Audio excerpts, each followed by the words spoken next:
Everyone, and sorry for the very late upload. So let's go to our next exercise, that is exercise 3B.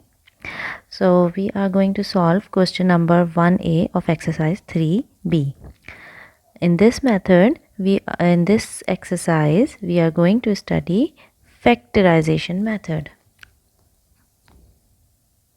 So it's a very simple method. What you have to do is you have to consider few points. Number 1 point is you have to see the sign with first and last coefficient.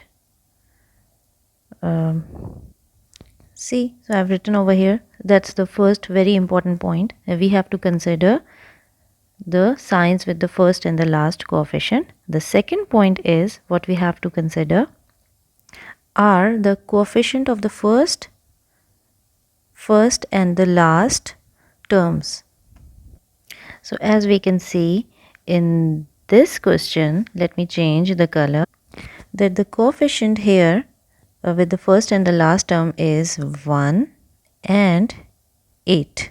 Okay, and the sign with them is positive and positive. So after, if we will multiply these two coefficients, what we will get, 1 multiplied by 8 is 8. Okay, so for factorization method, we will factorize the product of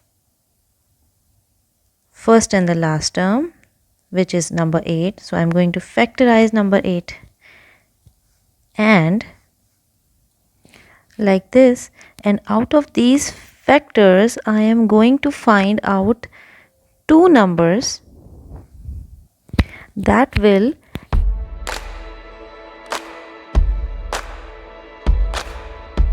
add up to form the middle term. So we have to find out two numbers. I repeat, we have to find out two numbers out of these factors which will add up to form the middle term. So how am I going to do that? And why are we going to add? Because the sign with the product is positive.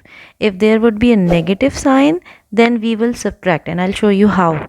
So first of all, we have to consider, I repeat, this is very simple method, but we have to consider few things.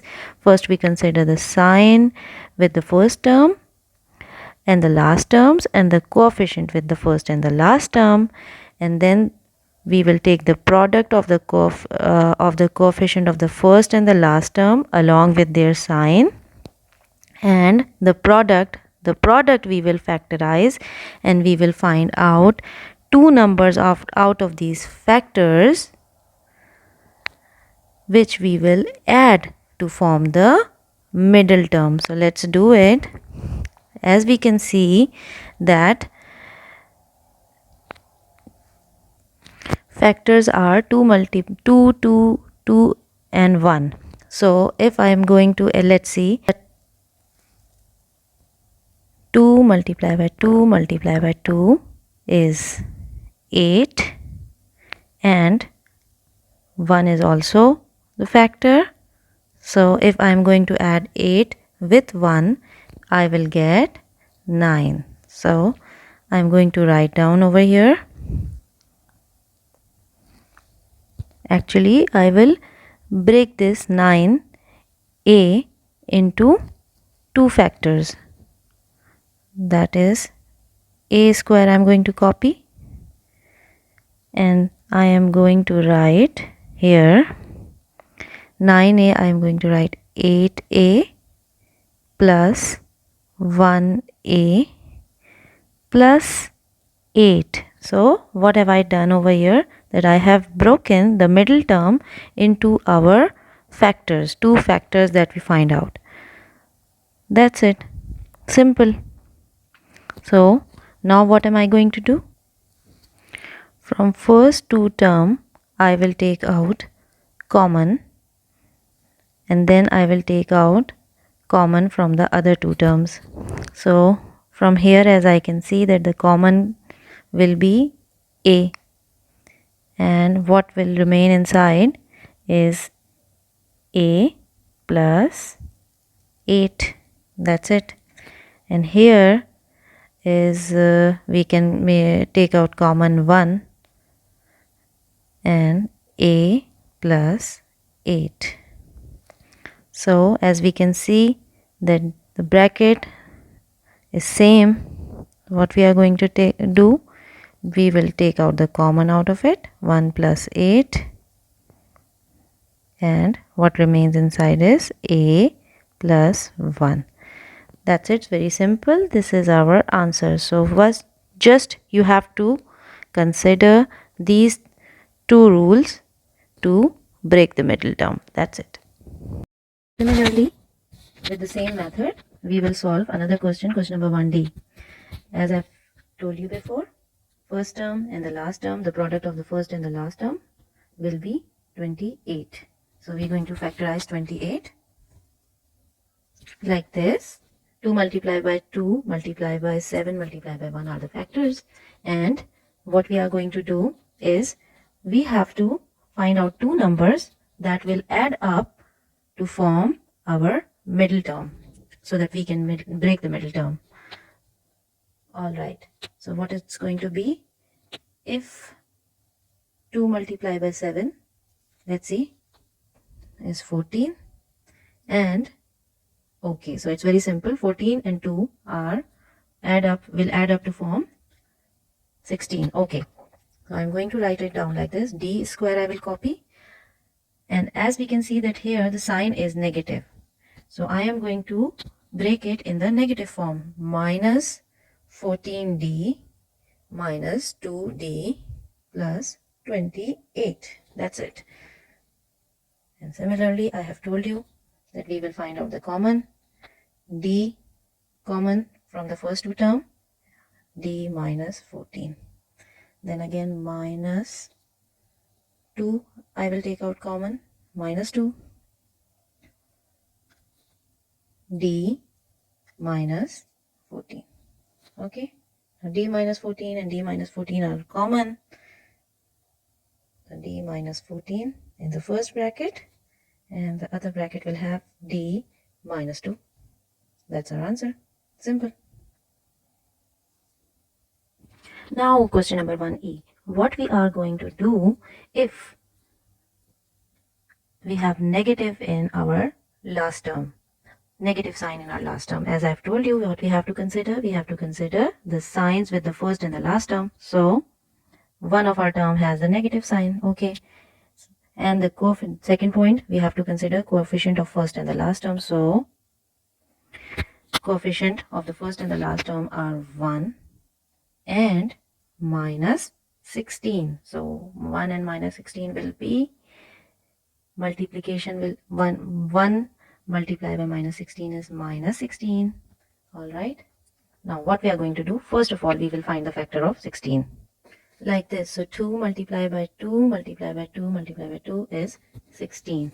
I am going to find out two numbers which will not add up now because we have negative sign over here. So I am going to find out two numbers, two factors out of these factors which will subtract to form our middle term. Okay, so now let's see. 2 multiplied by 2, 4 and 4. If we will subtract 4 with the 4, what we will get? 0. So 4 and 4 is not the option. Again, let's see. 2 multiplied by 2 multiplied by 2. Here, 6. And let's keep it this way. Sorry. So 2 multiplied by 2 multiplied by 2 is 8 and 2. So 8 multiplied by 2 is, 8 minus 2 is 6. Okay, which is our middle term. So I am going to break this middle term like this. So f square I will copy. 6f, I will write it down that the bigger term will have the positive sign and the smaller term will have negative sign, and then 16. So as we can see that plus 8f minus 2f will make plus 6f. Okay, next step will be the same. f will be common. F plus 8 minus 2 f plus 16.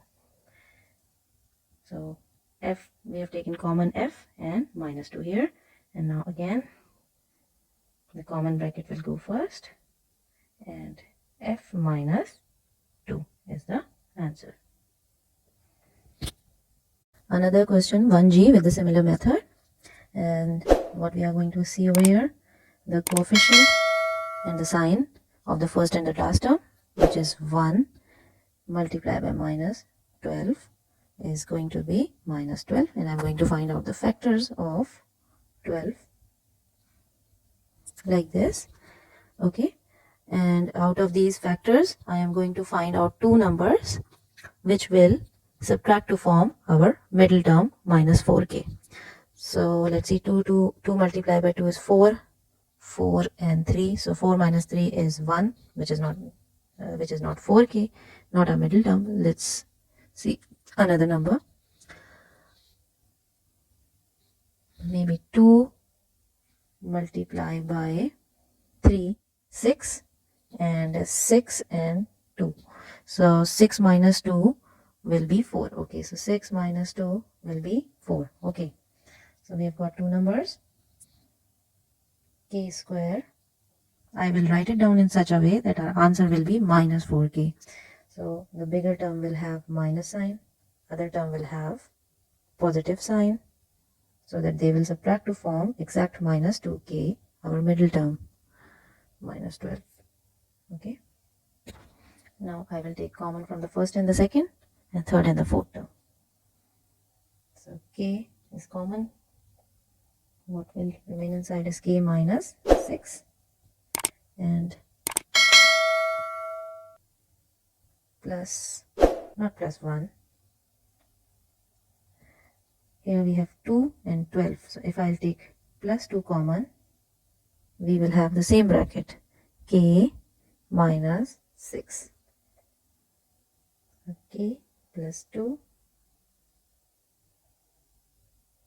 First I'm going to write down the common bracket, k minus 6 and k plus 2. That's our answer. Now another question with the same method. So as we can see, coefficient 1 and minus 21, 1 multiplied by minus 21 is minus 21. Okay, let's find out the factor. 3, 7 and 1 are the factor, but as we can see that the middle term is 20, and we know that we have to find two numbers that will subtract to form 20m. So as we all know that 21 minus 1, which is one of the factor, 21 minus 1 is 20. So I'm just going to write it down like m minus 21m plus 1 minus 21. We'll take common, m minus 21 plus 1 m minus 21. So both of our brackets have the same expression inside. So m minus 21, the common bracket, and m plus 1 is the answer.